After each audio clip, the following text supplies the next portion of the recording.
Bismillahirrahmanirrahim. Assalamu alaikum students. This is me, Miss Ariba, and this course is Database Management System. Database Management System start करने से पहले हमने previous 2 lectures ले चुके थे. उनमें हमने यही चीज़ें डिस्कस की थी कि हमारे कोर्स क्या है, हमारे कोर्स के ऑब्जेक्टिव्स क्या हैं, हम इस कोर्स में पढ़ते क्या हैं, डेटाबेस होती क्या है, इसके अलावा वो कौन सी ऐसी टेक्निक्स होंगी जो हम डेटाबेस के बारे में पढ़ेंगे. So let's get start. हम इस चीज़ को दोबारा ओवरव्यू करके अपने टॉपिक की तरफ आते हैं.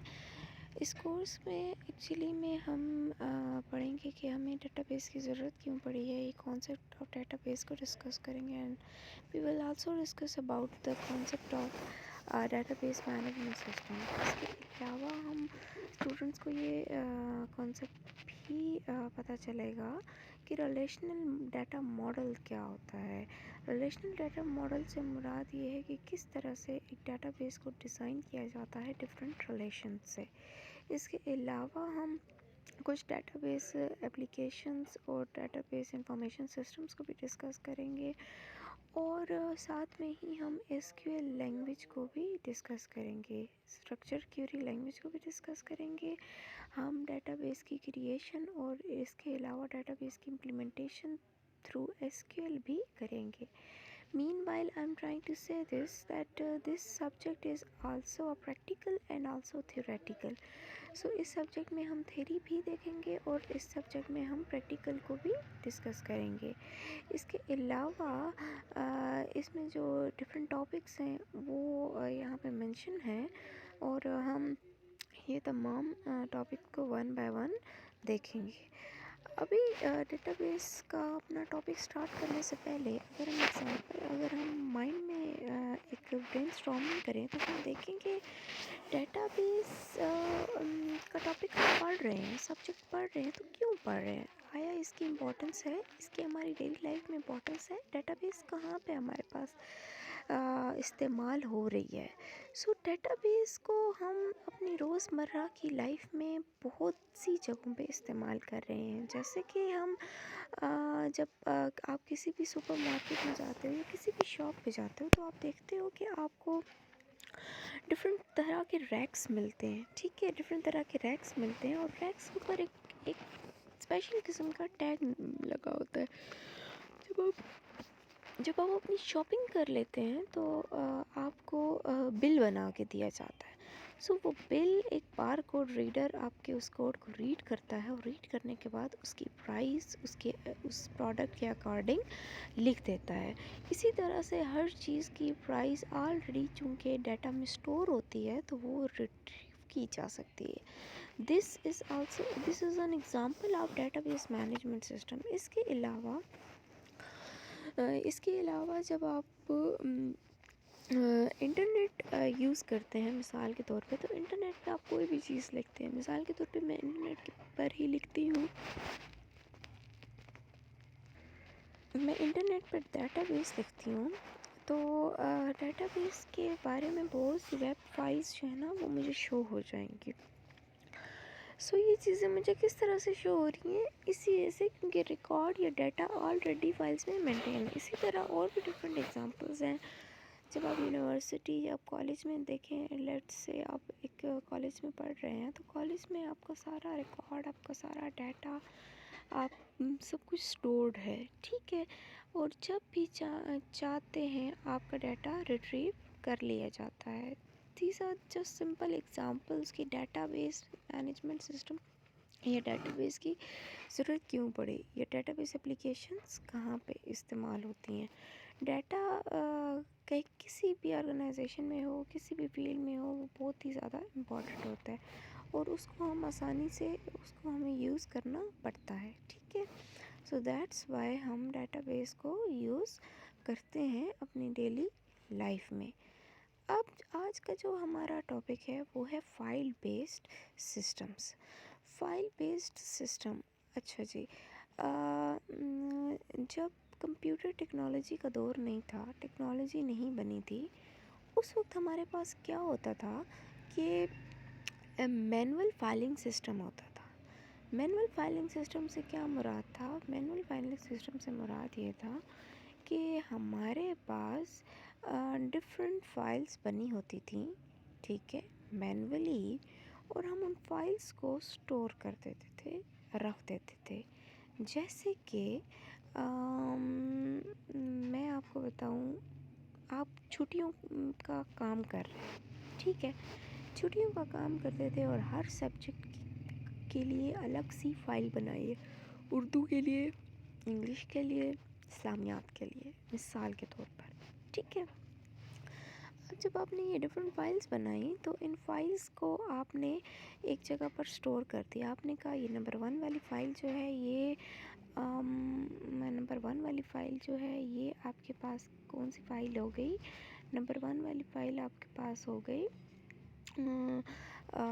उर्दू की, नंबर 2 आपके पास इंग्लिश की हो गई, और नंबर 3 आपके पास इस्लामियात की हो गई।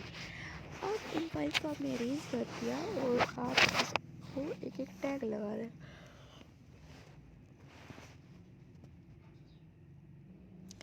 फिर आप जब भी चाहेंगे आप इन फाइल्स को आसानी से रिट्रीव कर सकते हैं। अच्छा जी, आप ये तमाम जो कॉन्सेप्ट होता था, या आप ये तो मैंने जेनेरिक से एग्ज़ाम्पल लिए, अब आप इसकी एग्ज़ाम्पल ले लें कोई भी, और आप स्कूल में एडमिशन लेना चाहते हैं। ये मैंने आपको प्रीवियसली नादरा वाली एग्ज़ाम्पल भी दी थी कि जिसमें आप अपना रिकॉर्ड मेंटेन करवाना चाहते हैं तो एक रजिस्टर पे आपका इंदराज कर लेते हैं और लॉट ऑफ रजिस्टर्स होते हैं, ठीक है, और वो एक सीरीज़ में उन्होंने एक कबर्ड वगैरह में स्टोर किए जाते हैं। जैसे ही टेक्नोलॉजी इन्हांस हुई तो यही वाला जो मैनुअल फाइलिंग सिस्टम था, इसी मैनुअल फाइलिंग सिस्टम को उन्होंने ऑनलाइन फाइलिंग सिस्टम या कंप्यूटराइज्ड फाइलिंग सिस्टम में चेंज कर दिया कि जो फाइल्स आप मैनुअली अपनी कबर्ड्स वगैरह में स्टोर करते थे, वो फाइल्स आप कंप्यूटर के अंदर स्टोर करते हैं कुछ प्रोग्राम्स की मदद से, जिसके ज़रिए आपका डाटा मेंटेन रहता है, ठीक है।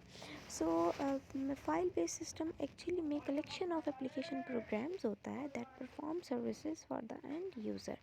एक्चुअली में ये एक कलेक्शन ऑफ प्रोग्राम होता है जो कि एंड यूज़र से मुराद वो यूज़र होता है जो कि कंप्यूटर इस्तेमाल कर रहा होता है, उसको एक कलेक्शन ऑफ प्रोग्राम होता है जो एंड यूज़र को डिफरेंट सर्विसेज प्रोवाइड करता है डाटा को मेंटेन करने के लिए। मतलब कि वो एक ऐसा सॉफ्टवेयर सब प्रोवाइड करता है जिससे आप एक फ़ाइल क्रिएट करते हो, एक प्रोग्राम बने होते हैं, ठीक है, फ़ाइल क्रिएट करते हो, फाइल को मेंटेन करते हो, ठीक है। अब बल्कि आप कह लें कि इसमें फ़ाइल क्रिएशन नहीं होती, बल्कि प्रोग्राम्स के अंदर ऑलरेडी फ़ाइल्स बनी होती हैं, आप जस्ट डाटा एंट्री करते हो, और डाटा एंट्री करने के बाद वो प्रोग्राम उसमें जिस किस्म की इंस्ट्रक्शंस दी गई हैं वो इंस्ट्रक्शंस के अकॉर्डिंग आपका डाटा स्टोर कर लेता है। Each program define and manage its own data. चूँकि हमने कहा है कि इसमें डिफरेंट एप्लीकेशन प्रोग्राम्स होते हैं, सो हर प्रोग्राम की अपनी फंक्शनैलिटी होती है। आप सिर्फ डाटा एंट्री करते हैं और हर प्रोग्राम अपना डाटा अपने मुताबिक, अपनी इंस्ट्रक्शंस के मुताबिक स्टोर कर लेता है और मैनेज कर लेता है। अच्छा जी, मैनुअल फाइलिंग सिस्टम की अगर हम बात करें तो मैनुअल फाइलिंग सिस्टम में क्या होता था और कितनी अच्छी तरह से काम करता था। मतलब कि हमारे माइंड में ये बात आई कि यार कंप्यूटराइज सिस्टम से तो ज़्यादा अच्छा काम मैनुअल सिस्टम में हो रहा था। तो कैसे हो रहा था कि while number of items to be stored is small for only storage और retrieval functionality of large number of item. Manual filing system था तो बहुत अच्छा, ये बहुत अच्छे तरीके से काम कर रहा था, ठीक है, लेकिन ये सिर्फ उस वक्त तक एफिशिएंट था जब आपके पास डाटा या फाइल्स की साइज़ या तरह कम थी। मिसाल के तौर पर अगर आपके पास कॉलेज में आपने एक क्लास का डाटा मेंटेन करना है तो आपके पास बच्चे सिर्फ 10 हैं, तो उसके लिए तो वो कंप्यूटराइज फाइलिंग सिस्टम की ज़रूरत ही नहीं है। 10 फाइल्स बना लें और उनको सेव करना भी आसान है, उनको रिट्रीव करना भी, मतलब जब भी हम चाहेंगे तो हम उसे रिट्रीव भी कर सकते हैं। लेकिन हुआ ये कि जब आपके पास लार्ज अमाउंट ऑफ डाटा है, मतलब कि जब आपके पास 100+ स्टूडेंट्स आ जाते हैं एक ही जगह पे, तो उनकी फ़ाइल्स बनाना, उनकी फ़ाइल्स को मेंटेन करना, उनकी फ़ाइल्स लिखना, उनकी फ़ाइल्स को एक ऑर्डर में लिखना, और एक ऑर्डर में लिखने के बाद उनकी फ़ाइल्स को दोबारा रिट्रीव करना। रिट्रीव से मुराद ये है कि मिसाल के तौर पर 67 मैंने एक फ़ाइल्स अरेंज की 1 2 3 4 5 6 7 8 हिसाब के इंडेक्सेस से, ठीक है। अब मैंने इन फाइल्स को स्टोर किया, तो अब मुझे इसमें से 67 नंबर ऑफ़ फाइल्स चाहिए होंगी। तो मैं बिल्कुल भी इस तरह से नहीं कर सकती कि डायरेक्ट 67 फाइल नंबर वाली फ़ाइल को निकाल लो। मुझे सबसे पहले नंबर 1 को हटाना पड़ेगा, नंबर 2 को, नंबर 3 को, नंबर 4 को, और फिर नंबर 67 को। तो ये देखिए कितना टाइम टेकिंग हो गया, कितनी प्रॉब्लम हो गई।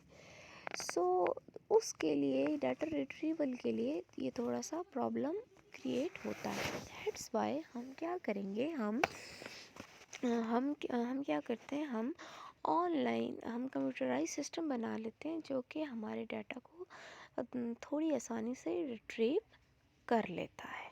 ठीक हो गया। मतलब कि जब लार्ज अमाउंट ऑफ डाटा होता है और उस डाटा को रिट्रीवल करना होता है, स्टोरेज करना होता है, तो हम उसके लिए कंप्यूटराइज सिस्टम को यूज़ करते हैं। इसके अलावा हम यहाँ पे फाइल बेस्ड सिस्टम को और अच्छे तरीके से अंडरस्टैंड करने के लिए एक हमारी जो गिवन बुक है, उस बुक के अकॉर्डिंग एक जो है केस स्टडी है उसको डिस्कस करेंगे। ठीक है। केस स्टडी में वो कह रहे हैं कि मिसाल के तौर पर आपके पास एक कंपनी है जिसका नाम है ड्रीम होम। ठीक है। इस कंपनी के अंदर आपके पास 2 डिपार्टमेंट हैं। कंपनी कह लें, ऑर्गेनाइजेशन कह लें, जिसका नाम क्या है, ड्रीम होम। इसके अंदर हमारे पास 2 डिपार्टमेंट्स हैं। एक डिपार्टमेंट है हमारे पास सेल्स डिपार्टमेंट, और दूसरा डिपार्टमेंट है कॉन्ट्रैक्ट डिपार्टमेंट की। एक्चुअली में आपके पास एक एग्जांपल है। ठीक है। सेल डिपार्टमेंट आपके पास क्या करती है, सेल डिपार्टमेंट का काम ये है कि वो जो भी प्रॉपर्टीज़ किराए पे जा रही हैं या बेची जा रही हैं उनका हिसाब रखे, उसके लिए रिस्पॉन्सिबल है। ठीक है। उसको पता हो कि कौन सी प्रॉपर्टी सेल हुई है, कौन सी प्रॉपर्टी रेंट पे गई है। और एक डिपार्टमेंट है जो कि कॉन्ट्रैक्ट डिपार्टमेंट है। Contract department responsible for handling lease agreements, और इस के कौन सी सेल हुई है और कौन सी रेंट पे गई है, ये तो डिटेल सेल्स डिपार्टमेंट के पास है। लेकिन जब कोई सेल हुई है तो उसके लिए एक एग्रीमेंट तो ऑफ कोर्स लिखा गया है, या कोई रेंट पे आई है तो रेंट एग्रीमेंट भी हुआ है। तो ये जो लीज एग्रीमेंट्स वगैरह है ना, मतलब प्रॉपर्टी के बारे में, उन एग्रीमेंट्स की डिटेल्स वगैरह किस डिपार्टमेंट के पास है, कॉन्ट्रैक्ट डिपार्टमेंट के पास है। ठीक हो गया। अब अब हमने 2 डिपार्टमेंट्स देख लिए। अब इन दोनों डिपार्टमेंट्स की हमारे पास क्या है, हर डिपार्टमेंट की 3 फाइल्स हैं। सेल डिपार्टमेंट के अंदर हमारे पास 3 फाइल्स हैं। एक फ़ाइल है जिसका नाम है प्रॉपर्टी फॉर रेंट। दूसरी दूसरी फ़ाइल है जिसका नाम है क्लाइंट। तीसरी फ़ाइल है जिसका नाम है प्राइवेट ऑनर। मतलब देख लें आप कि आपके पास एक कंपनी है, एक ऑर्गेनाइजेशन है जिसका नाम क्या है, ड्रीम्स हाउस।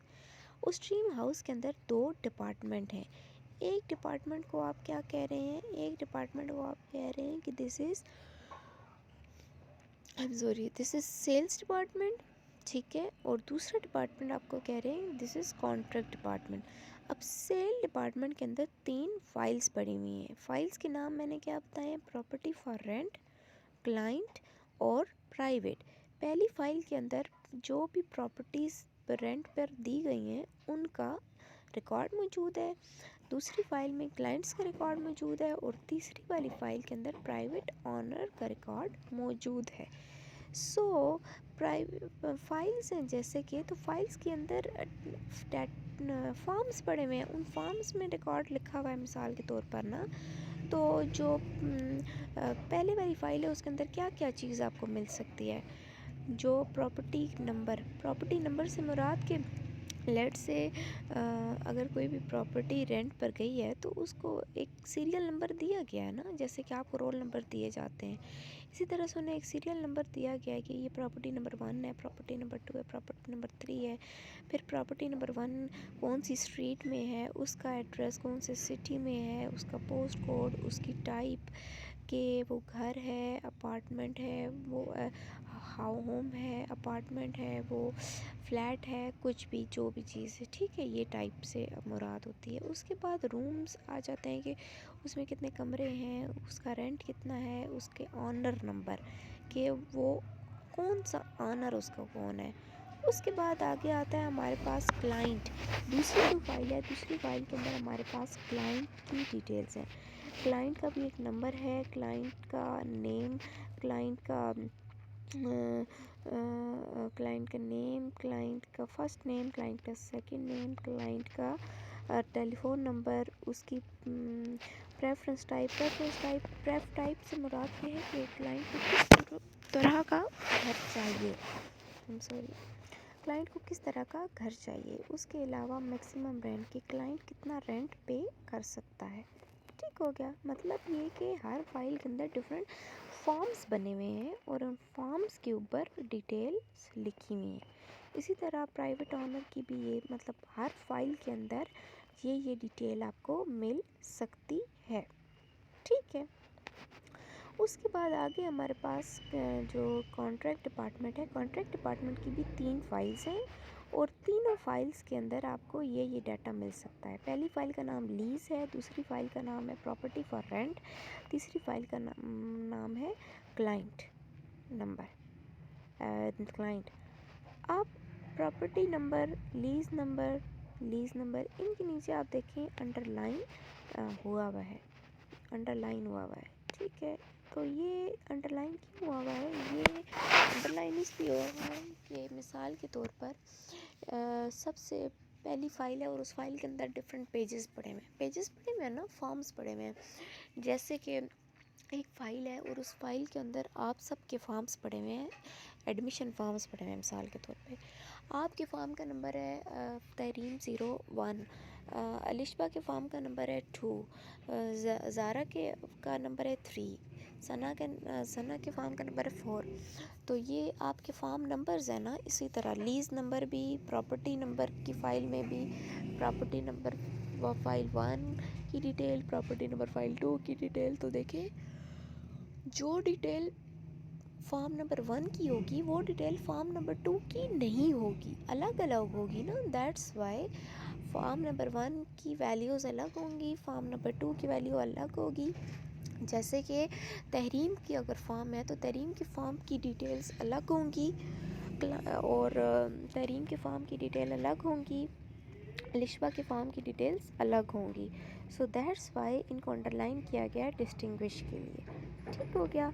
अच्छा जी, अब यहाँ पे फ़ाइल बेस्ड प्रोसेसिंग आती है कि फ़ाइल बेस्ड सिस्टम तो हम अंडरस्टैंड कर रहे हैं। हमने ये देख लिया कि हमारे पास एक डिपार्टमेंट है, डिपार्टमेंट के अंदर एक कंपनी है, कंपनी के अंदर 2 डिपार्टमेंट हैं, दो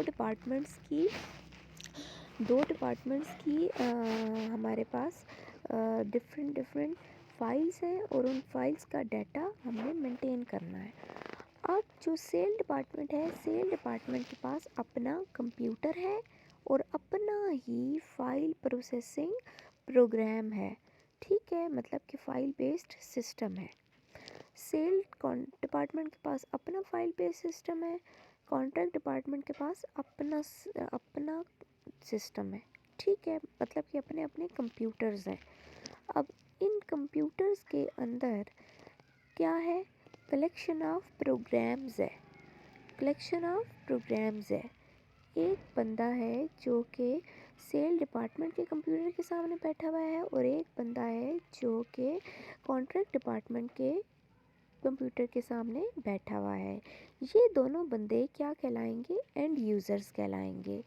इन यूज़र्स के सामने कंप्यूटर पड़ा हुआ है और उस कंप्यूटर के अंदर कलेक्शन ऑफ प्रोग्राम्स है। यूज़र क्या करता है, कलेक्शन ऑफ प्रोग्राम से मुराद ये है कि उसके अंदर ऑलरेडी प्रोग्रामिंग हुई हुई है। प्रोग्रामिंग इस तरह से हुई हुई है कि उसे एक सॉफ्टवेयर दिया गया है, जिस सॉफ्टवेयर के अंदर ऑलरेडी थ्री फाइल्स बनी हुई हैं और हर फाइल का अपना अपना नाम दिया हुआ है। उसने खुद फाइलें नहीं बनाई, बल्कि जब उसने प्रोग्राम ख़रीदा था ना, तो उस वक्त 3 फाइलें बनाई गई थी और उन फाइल्स के अंदर क्या था, पहली वाली फ़ाइल के अंदर पहली वाली के अंदर 3 फाइल्स थीं डिपार्टमेंट के अंदर, जिसका क्या क्या नाम थे। पहली फ़ाइल का नाम था प्रॉपर्टी फॉर रेंट, दूसरी फ़ाइल का नाम था क्लाइंट, तीसरी फ़ाइल का नाम था प्राइवेट ऑनर। उसके बाद जो कॉन्ट्रैक्ट का प्रोग्राम था, कंप्यूटर था, उसके अंदर भी जो प्रोग्राम था उसके अंदर भी 3 फाइल्स बनी हुई थी। ठीक है, और हर फाइल का अपना नाम था, एक का लीज था, एक का प्रॉपर्टी फॉर रेंट था, एक का क्लाइंट था। ठीक है जी। अब इस डाटा को किस तरह से स्टोर करना है, किस टेक्निक से स्टोर करना है, वो टेक्निक ऑलरेडी इस प्रोग्राम में दी गई है, इस फाइल हैंडलिंग के सिस्टम में प्रोग्राम्स में बताई गई है। ये जो सेल्स के कंप्यूटर के सामने बंदा बैठा हुआ है, ये सिर्फ और सिर्फ डाटा एंट्री करेगा और इस कंप्यूटर के अंदर इंस्टॉल्ड प्रोग्राम्स, जो कि फाइल बेस्ड सिस्टम है, वो अपने बताए गए प्रोग्राम्स के अकॉर्डिंग आपके डाटा को स्टोर करेगा, आपके डाटा को मेंटेन करेगा। मेंटेन करने के बाद उनको मेमोरी के अंदर एक वो सेल्स फाइल्स जो बनी हुई हैं, उन सेल्स फाइल में डाटा को स्टोर कर देगा। जैसे कि आप इस पिक्चर में देखें, कंप्यूटर है, कंप्यूटर के अंदर एक प्रोग्राम है, वो कलेक्शन ऑफ प्रोग्राम है जो कि आपके डाटा को इंटर करते हैं, डाटा को हैंडल करता है, डाटा को फाइल्स के अंदर स्टोर करवाने में मदद देता है। किस तरह से फाइल्स की डेफिनेशन हुई है, किस फाइल में कौन सा डाटा स्टोर करना है, ये तमाम चीज़ें इस प्रोग्राम के थ्रू होंगी और फिर वो डाटा मेमोरी के अंदर जो फाइल्स बनाई गई हैं उन फाइल्स के अंदर स्टोर हो जाएगा। ठीक है। अब हर डिपार्टमेंट की अपनी अपनी फ़ाइल है। 2 डिपार्टमेंट थे तो 2 डिपार्टमेंट के लिए 2 अलग अलग फ़ाइल बेस्ड सिस्टम बनाए गए हैं। यही एक बात है जो मैं बताना चाह रही थी कि फ़ाइल बेस्ड सिस्टम में हमारे पास हम ऐसा बिल्कुल भी नहीं कर सकते कि हम एक ही सिस्टम पे सेल्स का भी काम कर देते और दूसरे सिस्टम पे हम जो है वो दूसरा उसी सिस्टम पे हम कॉन्ट्रैक्ट का भी काम कर सकते, क्योंकि ये डाटा फाइल बेस्ड सिस्टम के थ्रू सेव हो रहा है। तो फाइल बेस्ड सिस्टम में हर सिस्टम की अपनी प्रोग्रामिंग ही होती है। ठीक है, अपनी प्रोग्रामिंग ही होती है, वो किसी दूसरे का डाटा नहीं लेता। जैसे कि मैं आपको एग्ज़ाम्पल दूँ तो मैं आपको एग्ज़ाम्पल ये देती हूँ कि मिसाल के तौर पर एक फॉर्म है। ठीक है, फॉर्म है। फॉर्म जब बनाए जाते हैं, जब आपको एक एडमिशन फॉर्म दिया जाता है, ठीक है, और आपको एक फॉर्म CNIC जब आप बनवाने जाते हो तो वहाँ पे भी दिया जाता है। अब जो CNIC का फॉर्म है वो अलग फॉर्म है। ठीक है, और जो आप कॉलेज का एडमिशन करवाते हो तो उसका जो फॉर्म है वो भी अलग फॉर्म है। अब आप देखते हो कि उस पे भी फर्स्ट नेम है, इस पे भी फर्स्ट नेम है। ठीक है, लेकिन फॉर्म दोनों अलग अलग हैं। आप जब भी वो फॉर्म सबमिट करवाते हैं तो आप अलग अलग डिपार्टमेंट में ही करवाते हैं, आप कभी भी एक डिपार्टमेंट में नहीं करवा सकते, क्योंकि उस फॉर्म की अपनी नोयत है, इस फॉर्म की अपनी नोयत है, अलग अलग है ना। सो दैट्स वाई आप कभी भी इसको इकट्ठा नहीं कर सकते। ठीक है जी। अब हमारे पास आ जाती हैं फ़ाइल बेस्ड सिस्टम की कुछ लिमिटेशंस। फ़ाइल बेस्ड सिस्टम काम तो अच्छे से कर रहा है, मतलब कि आपके डाटा को स्टोर कर रहा है, लेकिन अभी जो मैंने भी एक ड्रॉबैक बताया वो ड्रॉबैक ये था कि देखें, आपने जब डाटा को स्टोर करना था तो आप कॉस्ट को बचाने के लिए ऐसा नहीं कर सकते कि दोनों सिस्टम्स का काम एक सिस्टम पर कर लें। आप ऐसा नहीं कर सकते। फ़ाइल बेस्ड सिस्टम बहुत कॉस्टली होता है और आपको हर डिपार्टमेंट के लिए तो अपना अलग अलग फ़ाइल बेस्ड सिस्टम अगर बनाएंगे तो वो तो बहुत ज़्यादा कॉस्टली हो जाएगा, और फिर अगर उसमें कोई चेंजेस करनी है तो वो चेंजेस भी आपकी बहुत मुश्किल होंगी, क्योंकि आप ख़ुद चेंजेस नहीं कर सकते। जिस बंदे ने आपको प्रोग्राम बना के दिया होगा वही चेंज करके दे सकता है। So it is very costly. So हम यहाँ पे कुछ उसकी लिमिटेशंस डिस्कस करेंगे, जिसमें सबसे पहले आती है separation and isolation of data. Separation and isolation of data में ये होता है कि जब आप कोई भी एक if you want to produce a list of all houses that match the requirement of the client, तो जैसे कि इसमें जो डाटा होता है, हर प्रोग्राम हर प्रोग्राम में ना वो अपना डाटा वो मेंटेन करता है। जैसे कि मैं आपको बताती हूँ कि वो यही चीज़ जो अभी बताई है कि सेल्स में सेल्स डिपार्टमेंट का डाटा होगा, कॉन्ट्रैक्ट में कॉन्ट्रैक्ट डिपार्टमेंट का डाटा होगा। ठीक है, तो अगर आपको सेल्स का और कॉन्ट्रैक्ट का डाटा इकट्ठा चाहिए तो आप कभी भी उसको इकट्ठा रिट्रीव नहीं कर सकते, बल्कि आपको क्या करना पड़ेगा, पहला डाटा अलग उठाना पड़ेगा, दूसरा डाटा अलग उठाना पड़ेगा, और फिर एक और सिस्टम बनाना पड़ेगा और उसमें दोनों डाटा को दोबारा कलेक्शन ऑफ प्रोग्राम्स के थ्रू इंटर करना पड़ेगा। मतलब कि इसमें डाटा सेपरेट होता है, आप डाटा को कंबाइन नहीं कर सकते। ठीक है, मतलब कि ऐसा नहीं हो सकता कि आप एक फ़ाइल सिस्टम से दूसरे फ़ाइल सिस्टम में डाटा सेंड कर लें, या डाटा पहले वाले फ़ाइल सिस्टम का डाटा दूसरे वाले फ़ाइल सिस्टम में यूज़ कर लें। ऐसा नहीं होता, इसमें डाटा आपके पास सेपरेट होता है। सेकंड चीज़ आपके पास आती है कि duplication of data. Decentralised approach taken by each department, same data is held by different program, wasted space and potentially different values and ये चीज़। अच्छा, ये देखें, मैं आपको यहाँ पे बताती हूँ। अब ये देखें, आप यहाँ पे देखें तो ये आपके पास एक कॉन्ट्रैक्ट डिपार्टमेंट आता है। ठीक है, कॉन्ट्रैक्ट डिपार्टमेंट की जो फाइल नंबर 1 है उसमें देखें आपको यहाँ पे क्या मिल रहा है, lease number, property number, client number. अब ये जो प्रॉपर्टी नंबर यहाँ पे आपने इंटर किया है, यही प्रॉपर्टी नंबर वाली डिटेल दूसरी फाइल में भी प्रॉपर्टी नंबर के नाम से है। मतलब वो जो एक खाना प्रॉपर्टी नंबर का वहाँ पे लिखा हुआ है, वही एक खाना प्रॉपर्टी नंबर का यहाँ पे भी लिखा हुआ है, और जो क्लाइंट नंबर की डिटेल पहली वाली फ़ाइल में है वही क्लाइंट नंबर की डिटेल दूसरी वाली फ़ाइल में भी मौजूद है। तो ये देखें, ये तो ज़्यादा चीज़ है ना। जैसे कि मैं आपको एग्जांपल बताऊँ तो लेट्स से आप देखें, आपके पास 3 फाइल्स पड़ी हुई हैं आपके पास। पहली वाली फ़ाइल के अंदर उन तमाम स्टूडेंट्स का रिकॉर्ड है जो कि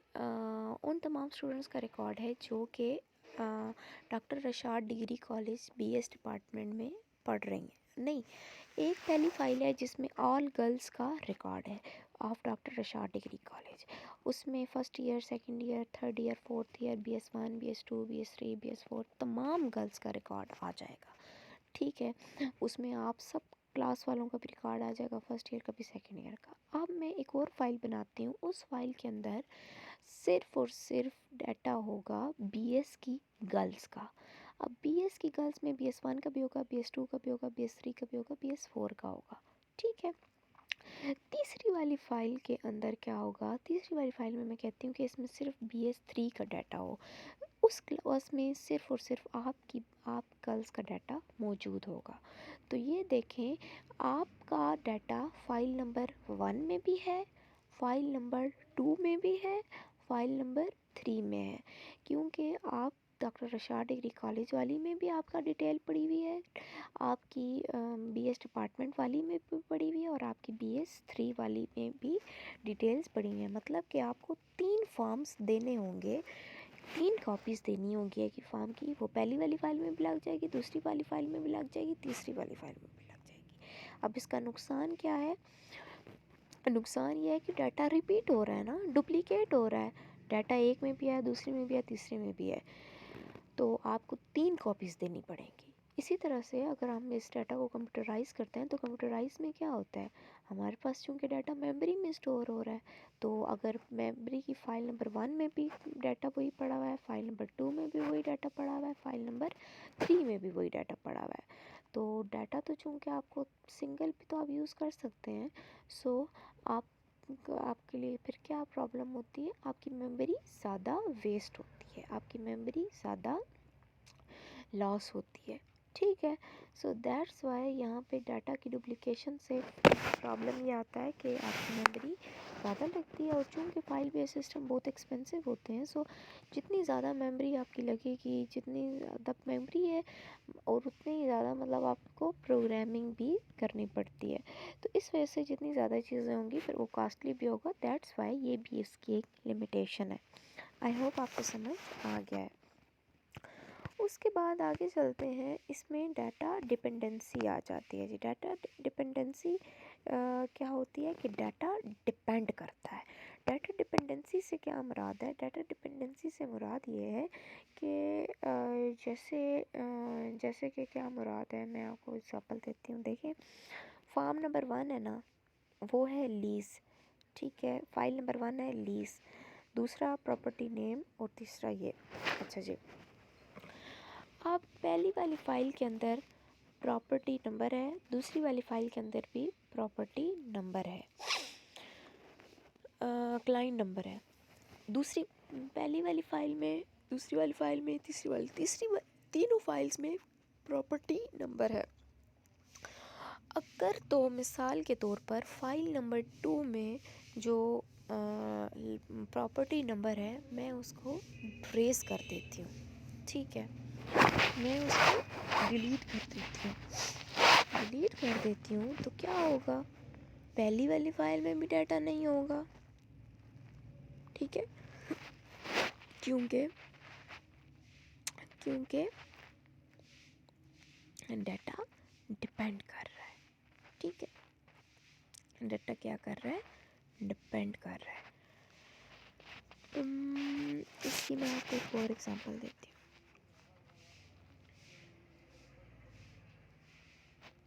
मिसाल के तौर पे, जो भी मैंने आपसे 3 फाइल्स बनाई हैं, जिसमें आपका doctor Rashad degree college girls वाली में भी डाटा है, आपका बीएस डिपार्टमेंट वाली में भी डाटा मौजूद है, और आपका आपका डाटा उसमें मौजूद है, बीएस 3 वाली में भी डाटा मौजूद है।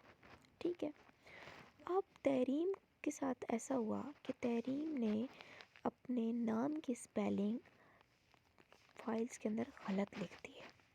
ठीक है, फाइल के अंदर गलत लिख दी है, तहरीम ने TAHREEM लिख दिया, जबकि तहरीम के नाम की स्पेलिंग थे TEHREEM तहरीम।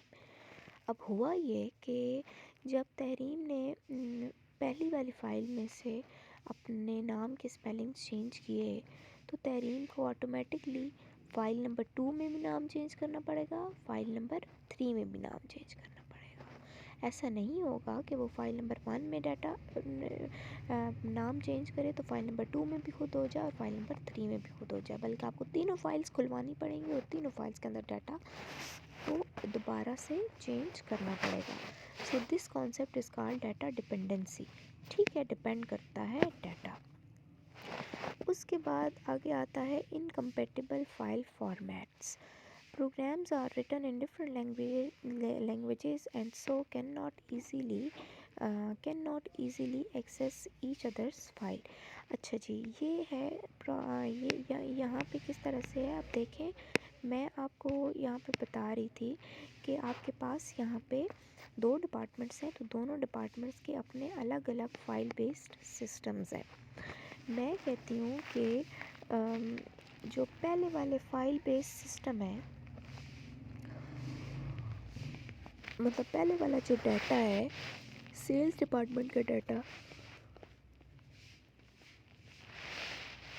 उस डाटा को मैं यूएसबी में डालूं और मैं दूसरे वाले कंप्यूटर में, जो कि कॉन्ट्रैक्ट डिपार्टमेंट वाला कंप्यूटर है, फाइल बेस्ड सिस्टम है, वो फाइल यूएसबी में लेकर आऊँ और वो इसमें डायरेक्ट इंटर कर दूँ। ठीक है, तो होगा क्या कि ये वाली फाइल में डाटा इंटर नहीं होगा, एरर दे देगा। ठीक है, एरर दे देगा। क्यों एरर दे देगा भाई? क्योंकि जो फाइल बेस्ड सिस्टम्स होते हैं ना, ये हर फाइल बेस्ड सिस्टम की अपनी ही एक मतलब जब वो बनाते हैं तो वो किसी भी लैंग्वेज में बना देते हैं। मिसाल के तौर पर जैसे कि फाइल बेस्ड सिस्टम, ये जो सेल्स वाले थे, सेल्स वालों का ये जो फाइल बेस्ड सिस्टम था, ये उन्होंने बनाया था C++ लैंग्वेज में। ठीक है, क्योंकि प्रोग्राम्स है ना, तो प्रोग्राम तो किसी भी हाई लेवल लैंग्वेज में बनाए जाते हैं। सो इन्होंने वो high level language C++ use की। और जो सेल्स वाले कॉन्ट्रैक्ट वाले फाइल बेस्ड सिस्टम यूज़ कर रहे हैं, वो फाइल बेस्ड सिस्टम इन्होंने बनाया जावा या PHP फाइल में। ठीक है,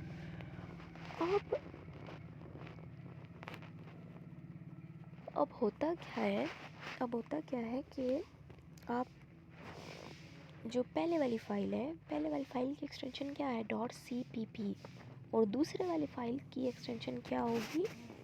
.php। ठीक है, तो जब .cpp वाली फ़ाइल आप .php में खोलेंगे तो वो कभी भी नहीं खुलेगी। जैसे कि मैं मिसाल के तौर पे सिंपल एग्जांपल देती हूँ। आपके पास एक पावर पॉइंट PPT की फ़ाइल है। ठीक है, या मैं कहती हूँ कि आपके पास एक एक्सेल की फ़ाइल है। अब वो एक्सेल की फ़ाइल आप माइक्रोसॉफ्ट वर्ड में जाके ओपन करेंगे तो वो कभी भी नहीं ओपन होगी ना, वो ओपन ही नहीं होगी। क्योंकि एक सॉफ्टवेयर की अपनी कंपैटिबिलिटी है, दूसरे सॉफ्टवेयर की अपनी कंपैटिबिलिटी है, तो वो कभी भी नहीं ओपन होगी। वो आपको कहेंगे ऑलवेज कि open this file with Excel, या वर्ड की फ़ाइल को कहेंगे open this file with Word. So इसी तरह से हम एक सिस्टम की फ़ाइल दूसरे सिस्टम में ओपन नहीं कर सकते। उसके बाद जब आपको कोई भी मिसाल के तौर पर करनी पड़ती हैं, क्यूरीज आ जाती हैं, कोई भी प्रॉब्लम्स आ जाती हैं, तो उन प्रॉब्लम्स को आप सॉल्व नहीं कर सकते। जैसे कि मिसाल के तौर पर आपका ये जो एक डिपार्टमेंट था, सेल्स डिपार्टमेंट था, सेल्स डिपार्टमेंट की रिक्वायरमेंट थी कि आपकी इस डिपार्टमेंट के अंदर 3 ही फाइल्स बननी है। Lease file, property for rent, client, private owner, ये 3 फाइल्स ही बननी है। और ऐसा होता है कि इस डिपार्टमेंट की एक और फाइल भी बन जाती है। एक और फाइल बन जाती है, मिसाल के तौर पर मैं कहती हूँ कि इसके अंदर एक और फाइल बन गई है। वो फाइल का नाम है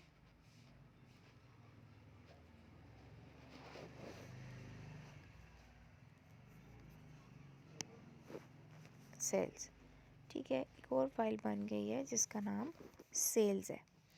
अब क्या हुआ कि इस सेल्स वाली फ़ाइल को मैं यहाँ पर इंटर करूँगी ना, बनाऊँगी, तो इस सेल्स वाली फ़ाइल को मैं यहाँ पर नहीं बना सकती इस फाइल बेस्ड सिस्टम में। क्यों? क्योंकि जब ये प्रोग्राम बन के आया था तो इसके अंदर सिर्फ 3 ही फाइल्स मौजूद थी। ठीक है, अब इसमें चौथी फाइल मैं नहीं बना सकती। चौथी फाइल बनाने के लिए मुझे फिर प्रोग्रामर के पास जाना पड़ेगा और उसे कहना पड़ेगा कि भाई इसमें एक और फाइल बनाओ, ताकि हम उस फाइल का भी डाटा इंटर कर सकें। आप ख़ुद नहीं बना सकते। जैसे कि आप एक घर बनाते हो और उस घर में आप 3 कमरे, उस कॉन्ट्रैक्टर को कहते हो कि भाई इस घर में 3 कमरे बना कर देना। ठीक है, इस घर में 3 कमरे बना कर देना, तो अचानक से आपके घर में एक और मेहमान आ जाता है ठीक है, तो आप कहते हो कि भाई अब तो ये भी आ गया है, तो अब इसके लिए भी एक और कमरा बना लेते हैं। अब वो कमरा आप खुद नहीं बना सकते, आपको वो कमरा बनाने के लिए भी एक कॉन्ट्रैक्टर की ज़रूरत होगी। आप दोबारा उसी कॉन्ट्रैक्टर के पास जाएंगे, उसे कहेंगे भाई तुमने हमें ये घर बना के दिया था, उस वक्त हमने 3 कमरे बनवाए थे, अभी हमें एक और कमरा बनवाना है, सो हमें तुमने एक और कमरा बना के दो। ठीक है, वो कहेगा हाँ भाई नीचे तो कमरा नहीं बन सकता, ऊपर अलबत्ता बना के दे सकता हूँ, तो ऊपर बना के दूंगा तो मैं उसके इतने पैसे लूँगा। ठीक हो गया। सो मतलब क्या हो गया, कॉस्टली पड़ गया ना। तो फाइल बेस्ड सिस्टम में भी इसी तरह होता है। आपका file based system is just like a home, एक घर, जिस घर को आपने बनवा लिया, आप उस घर के अंदर आपने अपनी मर्ज़ी से डाटा मैनेज किया। मतलब कि कॉन्ट्रैक्टर ने आपको किचन बना के दिया ना, तो आप किचन में सिर्फ किचन का ही सामान रख सकते हैं, किचन ही बना सकते हैं। उस किचन को आप कभी भी एक बेडरूम नहीं बना सकते। सो फाइल बेस्ड सिस्टम का भी यही हिसाब है कि फ़ाइल बेस्ड सिस्टम में जो चीज़ प्रोग्रामर वो प्रोग्राम डिज़ाइन करके दे देगा ना, आपको बस उसी तरीके से ही अपने डाटा को स्टोर करना होगा। आप ख़ुद उसमें कोई भी चेंजेस नहीं कर सकते। सो ये थी हमारे पास कुछ लिमिटेशंस जो कि हमारे पास फाइल बेस्ड सिस्टम में आ जाती हैं। अब हम अपने टॉपिक को कंक्लूड करते हैं कि हमने देखा कि हमारे पास मैनुअल सिस्टम होता था कि जिसमें हम मैनुअली फाइल्स को हैंड रिटन लिखते थे, फॉर्म्स बने होते थे, उन फॉर्म्स में डाटा को स्टोर करते जाते थे। ठीक है। फिर हमारे पास एडवांस टेक्नोलॉजी से कंप्यूटराइज सिस्टम आया, जिसमें हमने फ़ाइल बेस्ड सिस्टम्स को यूज़ किया। फ़ाइल बेस्ड सिस्टम्स एक्चुअली में हमारे पास कलेक्शन ऑफ प्रोग्राम्स होते थे, जिनके थ्रू हम डाटा को स्टोर करते हैं और डाटा को हम यूज़ करते हैं। ठीक हो गया। अब ऐसा होता है, डाटा को स्टोर करते हैं, और अब ऐसा होता है